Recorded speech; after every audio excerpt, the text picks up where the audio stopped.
Hey, it's Ted here again. I'm working on a 150 Yamaha 4-stroke fuel injected outboard. I'm going to winterize this one, and I'm doing a gear lube change. I'm going to do an oil change, fuel filter change, disconnect the fuel line, run it on a fog mix through the fuel system because it's fuel injected, spray it down with CRC, change engine zincs, zinc underneath, and probably a couple other things. So let's get started. Okay, here's the next thing I do for fuel stabilization for the whole boat is I add ring free for the total amount in the boat, and I add stable 360, put it in a gallon container with about a gallon of gas, 3/4, and then dump it right into the gas tank. And that way you've got it stabilized for the winter as well as you have ring free in it for the next year. Okay, so here we go, adding the stable mix to the tank. Okay, so this is the on engine fuel filter over here, and you've got this latch to unthread this to change the filter. On the back side out of the view is the fuel inlet that comes from the tank. I'm going to remove that, and I'm going to put my outboard tank, which has stabilized fuel and has 2-stroke motor oil and a 50-to-1 mix. So I'm going to hook that up, and then I'm going to run the engine on that to winterize it for the actual inside of the engine to lubricate everything and stabilize it. Alright, I'm draining the gear lube right now, and I've got the drain plugs out, and this one is the drain plug, which has a magnet on it, and having that very, very fine, super light pieces of metal on there is completely normal. Don't get excited about that. It's only if you see big chunks, that's where you get excited. So I always change the gaskets. I never skimp on that. So I'm going to undo these gaskets, the drain plug and the vent gasket. It's not worth the, $1, whatever it costs to not change it. So I always keep these in stock and put new gaskets on it. Place synthetic gear lube. There's 1 and 2. Okay, we got the new gaskets on there. Let's fill it up. Okay, I've got my filler here, my pump up bucket. I like to use this. This is a regular bug sprayer I've converted and adapted the handle to a hose so that I can fill it up. I'm in the process of just the final filling. So always fill it from the bottom to the top. And it's just full now. So what I'm going to do is I'm going to put that vent plug back in, and then I'll tilt it up and I'll put the drain plug on. Alright, so we got the vent plug, my fancy snap-on screwdriver just for this purpose. Again, that's SGD 155C, probably one of the best tools snap-on ever made for us. So new gasket, put the vent plug in first and snug that up. Okay, there we go, and we're going to tilt it up. There we go, just to make it a little easier to get at. Okay, so on this I have adapter. I have the Yamaha adapter. I have the adapter that actually fits into that for the Volvo Penta DPS, and then I have the standard Mercury adapter that comes with a standard small bottle pump up. So it's a nice arrangement to keep them all together. You have to have this for Volvo, and this is a different thread for Yamaha.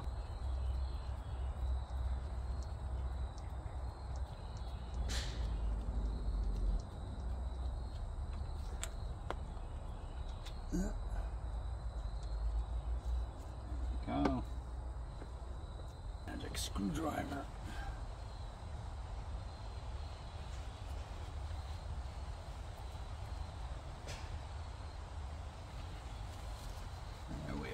Nice compression with new gaskets.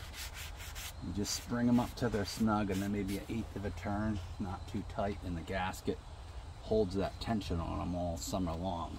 I like the new composite ones better. They seem to last better too.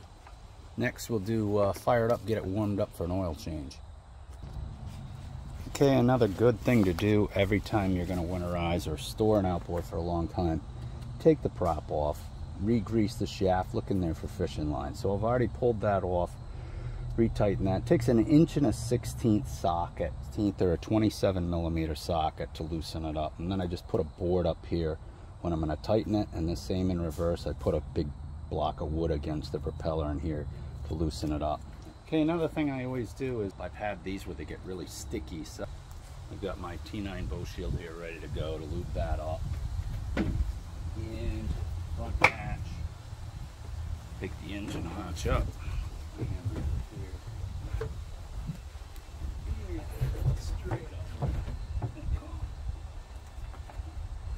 So you're going to find anodes in this engine here. All right, that's an anode. And then on the back side, there's a couple more anodes in it. So your fuses are over here. If you have a problem with it, check the fuses first. If it doesn't start, there's a main and an ignition fuse, isolator fuse. So your main fuse, if you remove that fuse, you won't have any spark or any fuel. So you could do a compression test if you take that fuse out.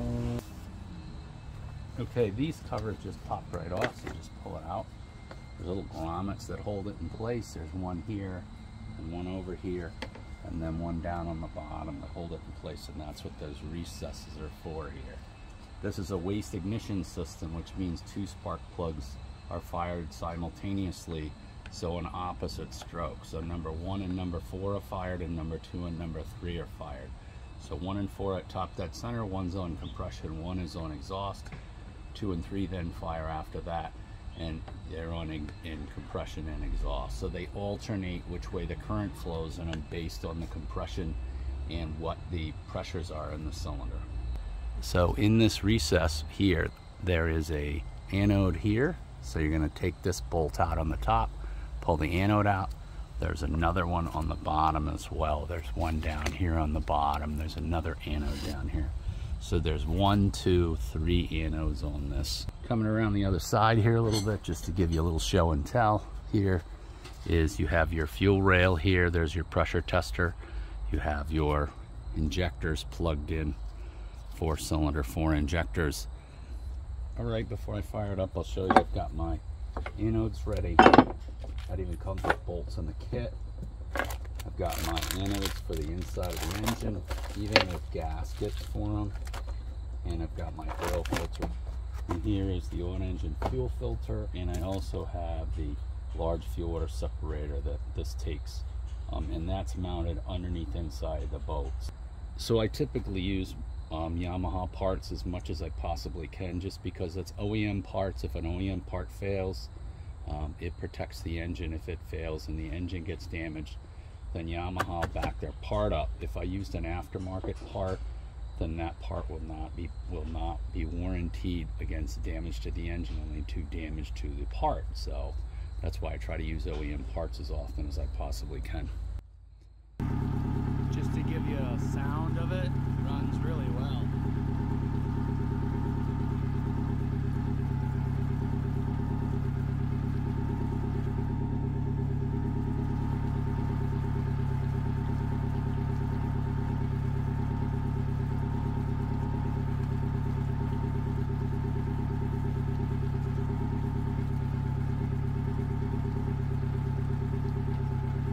Alright, this does make a mess. Unfortunately, the filter is upside down. It doesn't have a check valve in it.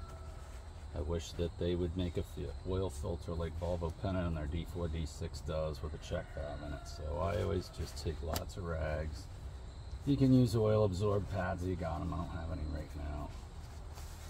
And shove these all around here to catch that oil. Because yes, it's gonna make a mess. Another one for the front. I've already put some oil in the new filter and it's absorbed it all into the filter element, so I'm trying to get a little bit of oil in there so that it's ready. It doesn't take as long for the oil pressure to build in the engine, so I typically will put oil in the filter. More. One in here. And put one over here. So I know what a mess this makes if you don't tuck a lot of rags in here. So I've learned this over the years to do this with these. And somebody cranked this baby on here. This is not a filter I put on. I wouldn't need an oil filter wrench. Oh yeah, it's tight. Somebody really reefed this baby on there. Wow. Okay, that's a little excessive. Definitely not going to leak that tight. Right, got my drain pan down here ready to go. Check, this oil filter looks pretty good. Most of the oil absorbed into it. I'm going to put a little oil on the gasket before I put it on there. So it's oil ready to go. And here comes the mess. Yep. Okay. Yeah, you can see all the oil that's on these rags when I take them out. But if you tuck a bunch of them in here, you don't have a mess. You gotta put 4 or 5 in here to really catch it all. And then before I put the new filter on, I'm gonna reach in here again with more rags and poke around with a flathead screwdriver. No, it doesn't look like any leak down there. Maybe just a touch. So I'm going to get a flathead screwdriver and tuck a rag down in here and just absorb the rest of that oil. I bring it down till it's snug. Grab a rag. And then 1/2 to 3/4 of a turn. That's good. There we go. Oil filter changed. Alright, so down on the back of the engine, the oil drain plug is up inside this rubber cavity, and you can take that bolt out and retorque it to 20 foot-pounds. What I don't like to do is taking it out. It always seems like it makes a mess and it gets inside this midsection. You have to take the plastic covers off. So what I have is I have a pump out bucket over here that you'll see. And this is I love this thing. It's a vacuum pump. Alright, on the engine itself you have the dipstick here, and it also has a threaded section like a garden hose, so you can put an adapter for that with a garden hose. I find this tube that I have in this vacuum pump will pull the oil out in less than a few minutes, so I'll get that started. There we go. That's the bottom. A couple pumps. Not a ton. So anytime you have a dipstick that has this type of threads, that's a garden hose thread. And that means that if you put a hose over this, if I just take a hose and I adapt this to that, it'll pull all the oil, virtually all the oil out of the sump, because this tube will go all the way to the bottom of the oil pan. So I don't have to take that drain plug out and make a mess, which I like. Okay, so you can see I've done previous work. Everything's labeled there. Last year, let's see, that was 10/20/20. Okay, so I like to label things.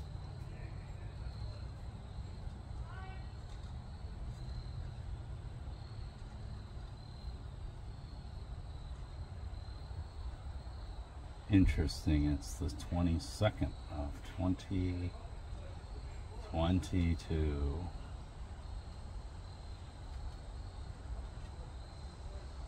Nice big label. That looks pretty fancy. I like that. Okay, here we go. Just about empty. So you can see that this oil container is just about full to here. So let's pull that out in just a couple of minutes. I'm just gonna give it a couple more pumps.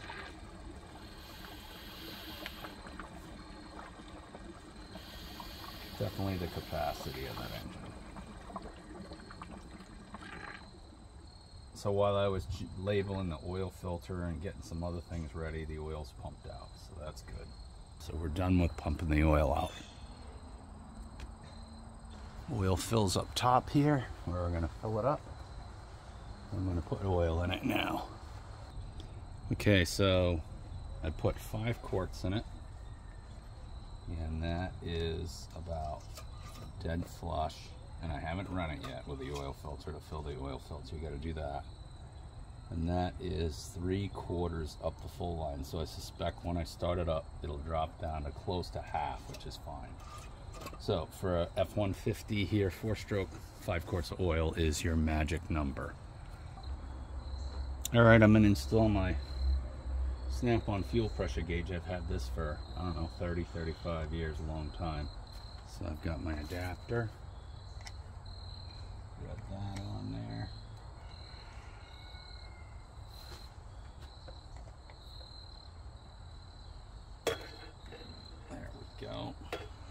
have my gauge. I'm gonna turn the water on and then I'll fire it up.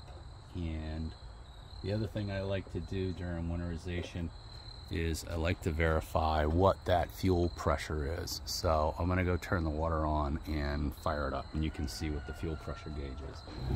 Okay, so again, I'm gonna look at that fuel pressure and make sure that I got, you know, good fuel pressure for next year.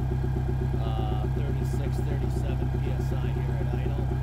And that pretty much is about right, I believe. I'll look it up in the book, but I also write that down in my winterization. That way, if the fuel pressure is supposed to be at 40, and it's dropped to 36 at the end of the year, it's probably getting close to time to put a fuel pump on here, and that way you don't have to have a dead engine in the middle of the spring next year if the fuel pump's starting to wear out. Run 2-stroke motor oil, 50-to-1 mix in. I like to use stable 360s. That's what I always put through everything. So now the fuel system, the engine's been winterized internally. Now we just need to change the fuel filters and the anodes. Okay, don't forget to put your fuel line back on, and I like these curved tie wraps. There we go. Good little tie wrap.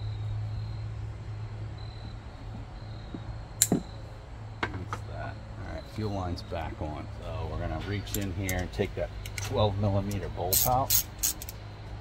I always grease them when I put them back in, so it's this easy to take them out.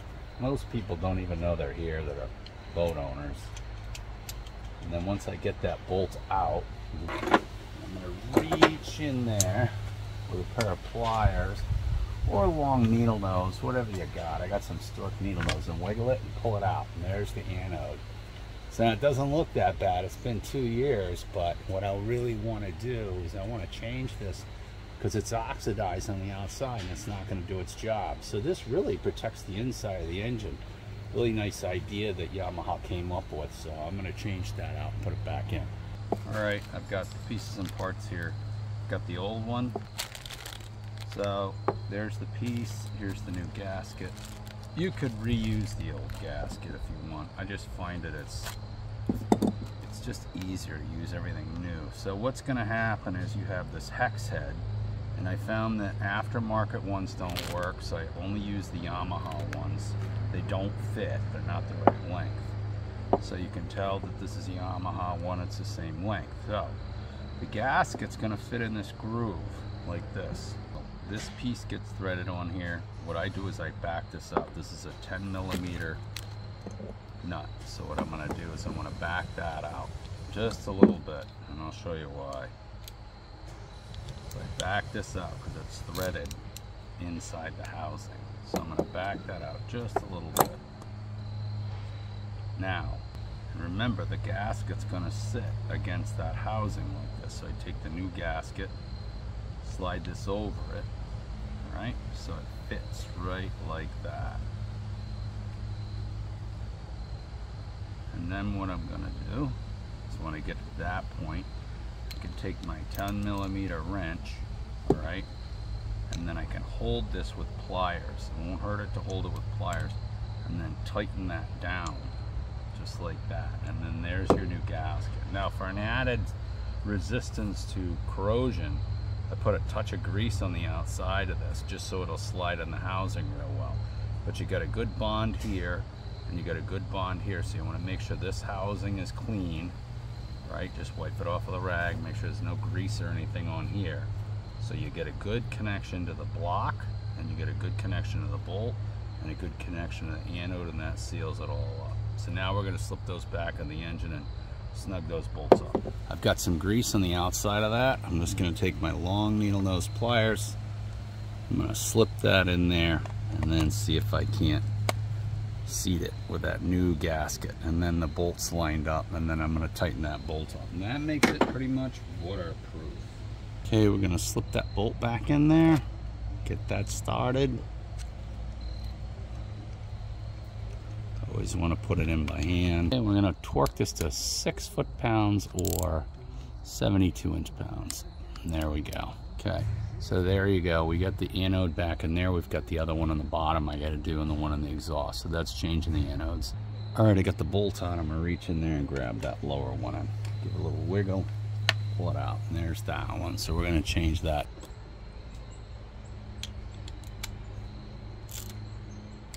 There we go. That's it. They're done. One more on the side, and I'm done with the anodes on the top. Then I just have to change the ones on the lower. There's one under the midsection and a cavitation bolt that's in the lower unit up under the bottom of the cavitation plate. Alright, I got it fired up, looking in there, no leaks, I'm good. Okay, alright, we got it winterized, so we've got the oil changed, we've got the filters changed, we've got the anodes changed.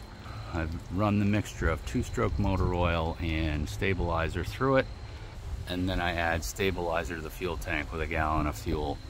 And that pretty much wraps up the winterization. I've just got the anodes on the lower to do. All right, so I got the last 2 anodes put on, pretty much wrapped up here, the one underneath there. Don't forget the ground wire. And then of course the trim tab zinc here. That one takes a 12mm socket through there, just so you know. Last thing I gotta do, I'm gonna go up inside the boat and I'm going to change this fuel water separator filter that's inside. Tucked up underneath that hatch down in there, so it's difficult to see. Keep your eyes open for those hidden ones. All right, we're gonna go into the bottom of the boat here. There's a hatch, not real big. You can see by the size of my hand. I'll turn the light on and show you where that fuel filter is. So it is, and you look down in here, you gotta kind of get your head back there, and there it is. So they put it in a nice space, real easy to get at. But you can see that you can reach in there with a wrench, and I'm going to stick a little piece of plastic I cut off the bottom of a gallon antifreeze jug around one non-tox and put it under it to catch the gas, and then we'll pull that out and change it. So I hope this video helps you winterize an F-150. This is a 4-stroke again, fuel injected outboard. 2005 model, still runs sweet, 337 hours I think I said on it earlier. So if you liked the video, hey, please subscribe, hit that like button, and I'll see you in the next one.